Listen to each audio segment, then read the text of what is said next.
আজকে যে কর্মসূচি গ্রহণের জন্য আমরা এখানে উপস্থিত হয়েছি সেই মহান যুগস্রষ্টা এবং আমাদের মুক্তিযুদ্ধের এক বীর সেনানী, সেক্টর কমান্ডার, স্বাধীনতার ঘোষক জিয়াউর রহমান, তার স্মৃতিকে আমরা বারবার স্মরণ করি।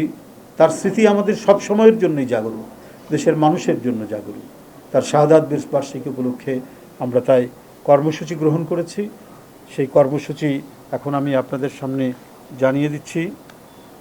আমরা 25শে মে থেকে 1 জুন পর্যন্ত 7 দিনব্যাপী কর্মসূচি, এই 7 দিনব্যাপী কর্মসূচি আমরা গ্রহণ করেছি। এর মধ্যে ঈদ পড়বে, এই কারণে হয়তো কেউ যদি কোনো আলোচনা সভা বা অন্য কিছু 2-1 দিন পরেও করে তাতেও কোনো অসুবিধা নেই।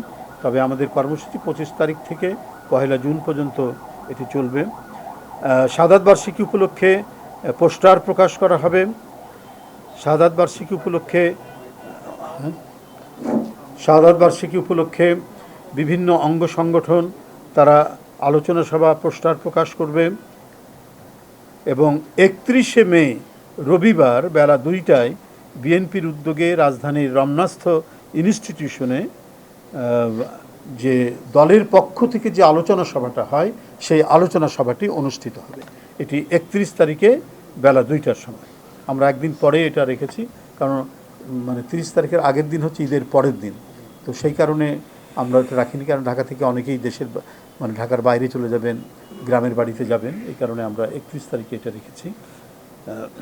এছাড়াও আপনারা জানেন যে দিবসটি উপলক্ষে বরাবরের মতোই ভোর 6টায় দলের নয়াপল্টনস্থ কেন্দ্রীয় কার্যালয় সহ সারা দেশে দলীয় পতাকা অর্ধনমিতকরণ করা হবে, হাফমাস্ট এবং কালো পতাকা উত্তোলন করা হবে।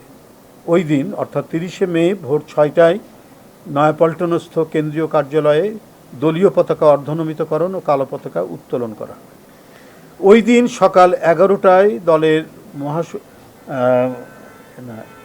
এখানে যেতে পারে, সকাল 11টায় দলের সিনিয়র নেতৃবৃন্দ সহকারে বিএনপির নেতৃবৃন্দ এবং অঙ্গ সংগঠনের নেতৃবৃন্দ শহীদ রাষ্ট্রপতি জিয়াউর রহমানের মাজারে পুষ্পার্ঘ্য অর্পণ ও মাজার জিয়ারত করবেন। এবং জিয়ারত শেষে জাতীয়তাবাদী ওলামা দলের উদ্যোগে মাজার প্রাঙ্গণে দোয়া মাহফিল অনুষ্ঠিত হবে। আমরা প্রত্যাশা করছি প্রধানমন্ত্রীর নেতৃত্বে, দলের চেয়ারম্যান তার নেতৃত্বেই সকাল 11টায় আমরা মাজারে যাব। আমরা তার সাথে আলোচনা করে আমরা জিনিসটা ফিক্স করব যে উনি যাবেন। বরাবরই উনি যান, যেহেতু দেশে ফিরে এসেছেন, তার নেতৃত্বেই যাওয়া হবে। জেবিএস হোল্ডিংস লিমিটেড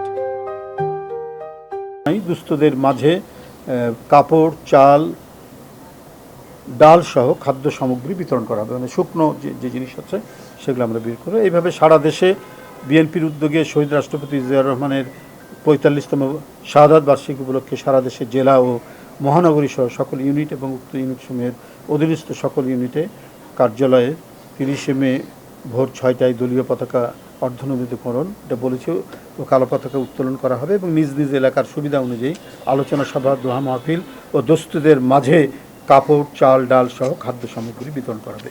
এছাড়াও আজকে যে আলোচনা হয়েছে, আলোচনা সভায় আমাদের বিভিন্ন নেতৃবৃন্দ তারাও কিছু দিয়েছেন, কর্মসূচিগুলো দিয়েছেন। যেটা আমাদের প্রধান কর্মসূচিটা আমাদের বললাম, তারা বলছে, এটাও আপনাদের কাছে বলে রাখি, সেটা হলো ওলামা দল তারা একটি আলোচনা সভা করবে, তারপরে জাসাস তারা একটি সেমিনার করবে 31শে মে, তারপরে উলফাত ভাইরা তারাও একটি মুক্তিযোদ্ধা দল তারাও একটি সেমিনার করবে জিয়াউর রহমানের যুদ্ধ কৌশল বা এগুলোর উপর হয়তো একটা করবেন।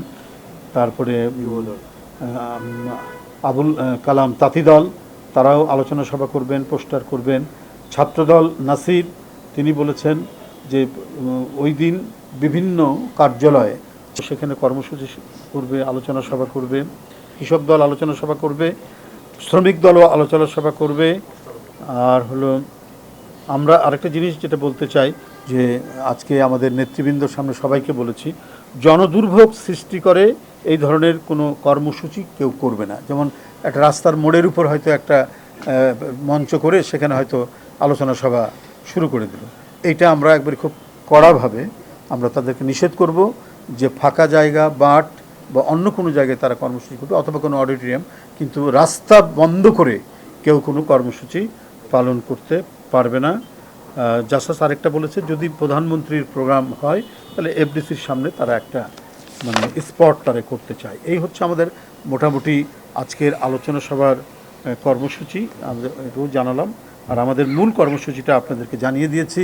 আপনারা কষ্ট করে অনেকক্ষণ ধরে আমাদের আজকের যে যৌথ সভার জন্য কভার করার জন্য এখানে উপস্থিত হয়েছেন, অপেক্ষা করেছেন এবং আমাদের বক্তব্য শুনেছেন। তার আগে আমাদের একজন প্রিয় নেতা মরহুম মিজানুর রহমান সিনহার যে জানাজা হয়েছে সেখানেও উপস্থিত ছিলেন। সকাল থেকে আপনাদের এই দায়িত্ব পালনের জন্য আমি কৃতজ্ঞতা প্রকাশ করে আপনাদের আবারও সবাইকে শুভেচ্ছা জানিয়ে আমার বক্তব্য শেষ করছি।